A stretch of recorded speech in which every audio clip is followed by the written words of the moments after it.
ஆனையான் napkin பேண்டீஸில் எப்படி நம்ம stick பண்ணுறதுன்னு பார்க்க போகிறோம்.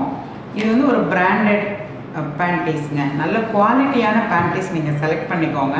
இப்போ இது ஒரு பேண்டீஸோட ரேட் வந்து பார்த்தீங்கன்னா 175 ரூபா. இது நம்ம இன்னருக்கெல்லாம் யூஸ் பண்ணுறது வந்து கொஞ்சம் நல்லதாக தான் வாங்கி யூஸ் பண்ணணும்.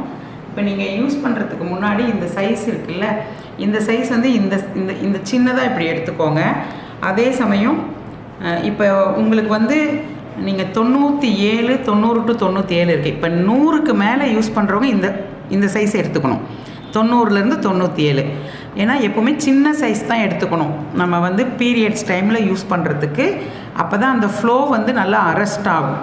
இப்போ எப்படி ஸ்டிக் பண்ணுறது, இதை ஓப்பன் பண்ணுறோம். ஓப்பன் பண்ணிவிட்டு இந்த பேப்பரை நீங்கள் பிரிச்சுட்டு இதை வச்சுட்டிங்கன்னா அதுக்கப்புறம் நம்ம யூஸ் பண்ணி முடித்ததுக்கப்புறம் இதை ரோல் பண்ணி இதுலேயே ரோல் பண்ணி நீங்கள் டிஸ்போஸ் பண்ணிக்கலாம். இப்போ பேண்டீஸில் இதை நீங்கள் வைக்கிறீங்க இல்லையா, இந்த இடம் பாருங்கள்.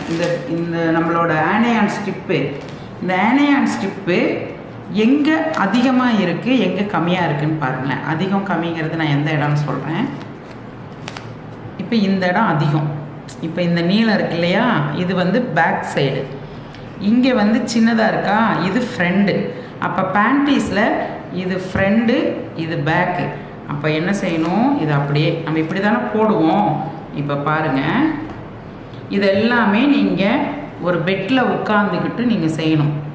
செய்தீங்கன்னா தான் உங்களுக்கு இதை வந்து இந்த இடத்துல இதில் லாக் பண்ணிக்கிங்க. இந்த பொசிஷனை இங்கே இப்படி லாக் பண்ணிக்கிங்க. லாக் பண்ணிவிட்டு இதை என்ன செய்யணும், சுருக்கம் இல்லாமல் நீட்டாக எல்லாம் வச்சுட்டு இந்த கம்மெல்லாம் நல்லா இந்த ட்ரெஸ்ஸில் வந்து ஸ்டிக் ஆகிக்கணும். இல்லைன்னா நம்ம உட்காருவோம், எந்திரிப்போம், நடப்போம். அப்போ எனக்கு சுருண்டுக்குச்சு, எனக்கு சரியாக ஒட்டலை அப்படின்லாம் நீங்கள் சொல்லக்கூடாது. நம்ம கணக்காக ஒட்டி போடணும். ஏன்னா இதில் கம்மெல்லாம் கம்மியாக இருக்குது. இப்படி ஒரு ப்ரெஷர் கொடுத்துட்டு இப்படி ரோல் பண்ணிக்கோங்க. இந்த மாதிரி ரோல் பண்ணி இப்படி ரோல் பண்ணிக்கோங்க. ரோல் பண்ணிவிட்டு நீங்கள் வச்சுருங்க. இப்படி வச்சுருங்க. வச்ச பிறகு குளிக்க போயிடுங்க. குளிச்சுட்டு வந்த பிறகு அந்த ரோல் பண்ணி நீங்கள் இப்படி வச்சுருப்பீங்க இல்லையா, குளிச்சுட்டு வந்து இப்படி எடுத்து இப்படி போட்டிங்கன்னா ஒரு ட்ராப் கூட பேண்டீஸை விட்டு வெளியே வராது. இங்கே பாருங்கள் எப்படி இருக்குதுன்னு பாருங்கள். எவ்வளோ பெரிய சைஸ் இது எவ்வளோ பெரிய சைஸ். இந்த ஃப்ரண்ட்டு பேகு இதுவும் ஃப்ளாட்டாக இங்கே இருக்குது. இந்த சைஸ் வந்து நீங்கள் உட்கார்ற இடத்துல இருக்கணும். நம்ம பின்னாடி உட்கார்றோமில்ல, அதில் அதிகமான சைஸ் வந்து உட்கார இடத்துக்கு போயிடணும். ஃப்ரண்டில் வந்து இந்த சின்னதாக இருக்கிற பாகம் முன்னாடி பக்கம் வந்துடணும். இப்போ நீங்கள் போடுறீங்கன்னா இதுதான் ஃப்ரண்டு, இது பின்னாடி இருக்கிறது அந்த பெரிய சைஸ் வந்து முன்னாடி இருக்கணும். இப்போ இந்த மாதிரி போட்டுக்கணும். பேண்டீஸ் இப்படி காலில் போட்டுக்கிட்டே பேடு ஒட்டக்கூடாதுங்க. ஏன்னா இதில் இருக்கிற கம்மு வந்து நீங்கள் நீட்டாக பண்ணிட்டீங்கன்னா அதாவது நகராது உங்களுக்கு. இந்த பேடு வந்து பேண்டீஸை விட்டு நகராது. இங்கே வந்து கம்மை எல்லாம் ஒட்டிக்கும். இந்த சுருக்கெல்லாம் இல்லாமல் நீங்கள் நீட்டாக இப்படி தேய்ச்சிக்குங்க. அயன் பண்ணுற மாதிரி இப்படி தேய்ச்சிட்டு இப்படி ஒரு ரோல் பண்ணி வச்சிட்டிங்கன்னா சூப்பராக இருக்குங்க. இது வந்து பேடுக்கு. நான் பேண்ட்ரி லைனருக்கும் சொல்கிறேன் பாருங்கள்.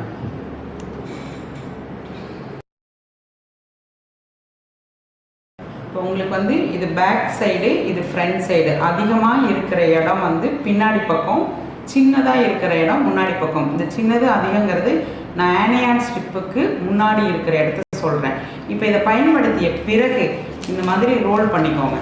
இப்படி ரோல் பண்ணிவிட்டு இந்த பேப்பர் இருக்கு இல்லைங்களா, இதில் வச்சு இதையும் இப்படியே ரோல் பண்ணிடுங்க. ரோல் பண்ணி இங்கே இந்த ஸ்டிக்கிங் இருக்குல்ல, இதை வந்து இப்படி ஒட்டி நீங்கள் டிஸ்போஸ் பண்ணிக்கலாம். அவ்வளோதான். அடுத்து பேண்ட்ரி லைனர் சொல்கிறேன் உங்களுக்கு.